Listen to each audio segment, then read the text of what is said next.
ಯಾವುದೇ ವ್ಯಕ್ತಿನೂ ತಿನ್ನುವಂಥ ಫುಡ್ ಅಲ್ಲ ಅದು.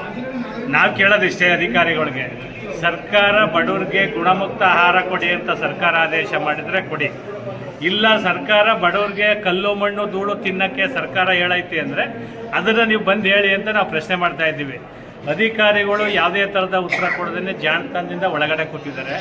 ಹಂಗಾಗಿ ಸಂಬಂಧಪಟ್ಟು ಯಾಕೆಂದರೆ ಫುಡ್ ಸರಬರಾಜು ಮಾಡೋರೆ ಒಂದು ಇಲಾಖೆ, ಖರೀದಿ ಮಾಡೋರೆ ಒಂದು.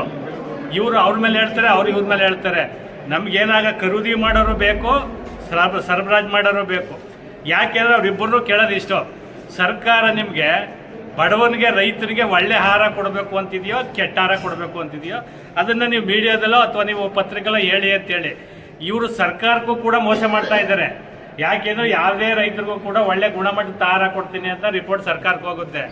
ತಿನ್ನುವಂಥ ರೈತರಿಗೆ, ಬಡವರಿಗೆ, ಸಾರ್ವಜನಿಕರಿಗೆ ಈ ಅಧಿಕಾರಿಗಳು ಮಣ್ಣು ಕಲ್ಲ ತಿನ್ನಿಸಿ ಸರ್ಕಾರಕ್ಕೆ ಸುಳ್ಳು ಮಾಹಿತಿ ಕೊಟ್ಟು ಅಮಾಯಕರನ್ನ ಬಲಿ ಕೊಡ್ತಾ ಇದ್ದಾರೆ.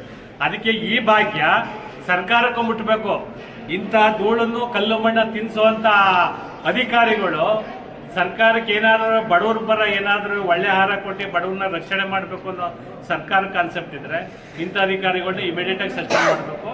ಇಲ್ಲ ಅಂದರೆ ಅಧಿಕಾರಿ ಪರವಾಗಿ ಸರ್ಕಾರ ನಿಂತರೆ ನೀವು ಬಡವರು ಅಥವಾ ನೀವು ದುರ್ಬಲರು ಮಣ್ಣು ಕಲ್ಲನ್ನ ತಿಂದು ಸಾಯಿರಿ ಅಂತೇಳಿ ಸರ್ಕಾರ ಹೇಳಬೇಕೀಗ. ಹಂಗಾಗಿ ಅದಕ್ಕೆ ನಾವಿವತ್ತು ಶುಕ್ರವಾರ ಇವ್ರು ವಾರ್ ಮಾಡಿದ್ದು.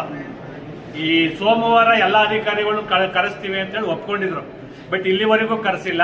ಅದಕ್ಕೆ ನಾವು ಚಳವಳಿ ಕೂತಿದ್ದೀವಿ. ಅಧಿಕಾರಿಗಳು ಬಂದು ಈಗ ಸರ್ಕಾರದ ತಪ್ಪೋ ಅಥವಾ ಅಧಿಕಾರಿಗಳು ತಪ್ಪೋ 7 ಗಂಟೆಲೂ ಕೂಡ ನಾವು ಎದ್ದೋಗೋದಿಲ್ಲ, ನಿರಂತರವಾಗಿ ಧರಣಿ ಮಾಡ್ತೀವಿ.